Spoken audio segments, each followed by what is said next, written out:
आप ड्रामे के आखिर में इतने डिवोर्सेस क्यों दिखा रहे हैं? पूरे खुश आवाज में तुम्हें तलाक देता हूँ, तलाक देता हूँ, तलाक देता हूँ। हम दोनों इस रिश्ते को निभाते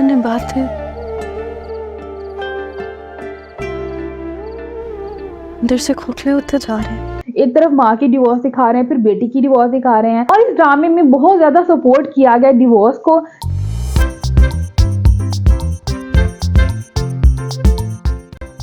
अस्सलामुअलैकुम जनाब, आज हम डिस्कस करने वाले हैं ड्रामा सीरियल माई रेल। इस ड्रामे की स्टोरी चाइल्ड मैरिज पे है। दिखाया गया है कि बचपन में जब बच्चों की शादियां हो जाती हैं तो किस तरह से उन्हें मुश्किलात फेस करना पड़ती हैं। लड़की दिखाई गई है कोई 16-17 साल की, और ऐसे ही लड़के की एज भी कोई 18-20 के दरमियान की एज है। तो बहुत मुश्किल से वो सरवाइव कर रहे होते हैं। फिर लड़के को एकदम रियलाइज होता है कि मैंने तो बाहर जाना है। तो लड़की कहती है कि इसने अगर बाहर जाना है तो भाई तुम मुझे डिवोर्स लेके जाओ। जब एक ड्रामा बनाया जाता है तो उसमें एक लेसन होता है व्यूअर्स के लिए भी, और ड्रामा बनाने वालों पर जिम्मेदारी होती है। ड्रामा मेकर्स बजाय इस तरह की स्टोरी दिखाते हैं कि वो लड़का बाहर जा रहा है और लड़की ने डिवोर्स ले लिया है, लेकिन स्टोरी इसके ऑपोजिट भी हो सकती थी। लड़का बाहर जा रहा था तो लड़की यहाँ पे पढ़ती, वो वहाँ पे पढ़ता। लड़का वहाँ से कुछ बन के आ जाता, कुछ अच्छी एजुकेशन हासिल करके आ जाता, और लड़की जो थी वो भी पढ़ लिख के, वो जैसे उसने डिग्री ली है, इतनी लंबी स्पीच दी है, उस स्पीच में उसने बताया है कि वो चूड़ियाँ उसको जंजीरें लगती थी, मुझे जंजीरें लगनी थी और पता नहीं ब्ला ब्ला ब्ला। तो वो तलाक का डिसीजन तभी लेने के बजाय अगर वो इस फैसले को होल्ड कर लेती, कहती ठीक है तुम जाओ पढ़ो, जिंदगी जी लो, मैं भी अपनी जिंदगी जीती हूँ, फिर तुम वापस आओगे तो देखेंगे क्या करना है। और तब इनको रियलाइज होता कि नहीं, अब हम अच्छे से मैरिज को लेके चल सकते हैं। तो ये ज्यादा बेहतर एंड हो सकता था बजाय इसके कि हम डिवोर्स को प्रमोट करें। और लड़की की जिंदगी में क्या डिफरेंस आया, वो जो बच्ची उसकी है उसको भी उसने संभाला, साथ में तालीम भी हासिल की। तो ये तो दूसरी सिचुएशन भी हो सकता था। तो वो रिश्ते का इतना ऐसा कौन सा बर्डन था जो इसको बढ़ने नहीं दे रहा था, आगे बढ़ने नहीं दे रहा था? तो ऐसी कौन सी चीज थी जिसको रोक रही थी? अदरवाइज सब चीजें सेम थी, सारे रास्ते उनके लिए सेम थे। तो क्या डिफरेंस आ गया? वो तलाक लेने के बाद उसको ज्यादा इजी हो गया पढ़ना? क्या दिमाग पे कुछ ज्यादा बर्डन पड़ा हुआ था शादी का? यूनिवर्सिटी पे है वो लड़का जिसको पाकिस्तान की किसी यूनिवर्सिटी में एडमिशन नहीं मिलना था, उसको बाहर की यूनिवर्सिटी ने बुला लिया। वो यहाँ पे फेल हो रहा था और बाहर यूनिवर्सिटी वालों ने बुला लिया। ये बात और ये लॉजिक मुझे बिल्कुल समझ नहीं आया यहाँ पे। और जैसा कि उस लड़के को इस ड्रामे का हीरो दिखाया गया है, उसने कौन सी जिम्मेदारी निभाई? बाप उसका मर गया हुआ था, माँ अकेली को छोड़ के जा रहा है, बेगम के साथ वो रहना नहीं चाहता क्योंकि उसने अपना फ्यूचर बनाना है बाहर जाके। कौन सा हीरो है जो दिखाया जा रहा है? मतलब हीरो तो वो होता है ना जो हमेशा सही हो, तो यहाँ तो हीरो साहब जो हैं वो चवले मारने में उतरे हुए हैं। तो मुझे तो ये एंड बिल्कुल समझ नहीं आया।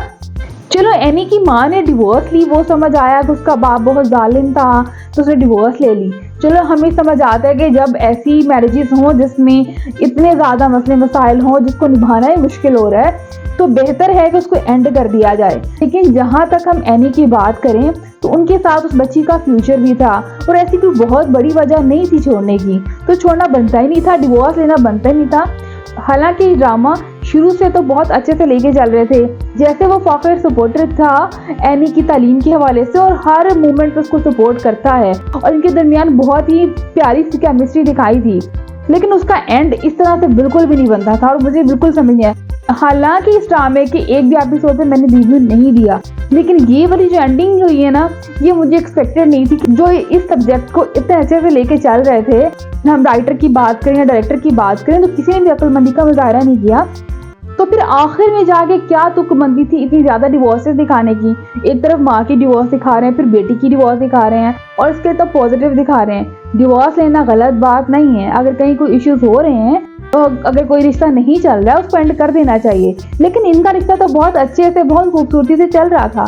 छोटे मोटे मसले मसाइल आए थे तो उनको सॉर्ट आउट होना चाहिए था, ना कि एंड पे इस तरह से दिखाया जाना चाहिए था कि लड़की जो एंड पे स्पीच करती है 2-3 घंटे की, उसमें वो यही कहती है कि भाई वो रिश्ते ने तो मुझे बांध दिया था, इस कॉलेज की दीवारों में आवाजें गूंजती हैं, मुझे अभी भी सुनाई देती हैं कि छोटी बच्ची शादीशुदा, कुछ इस तरह की वो बात कहती है।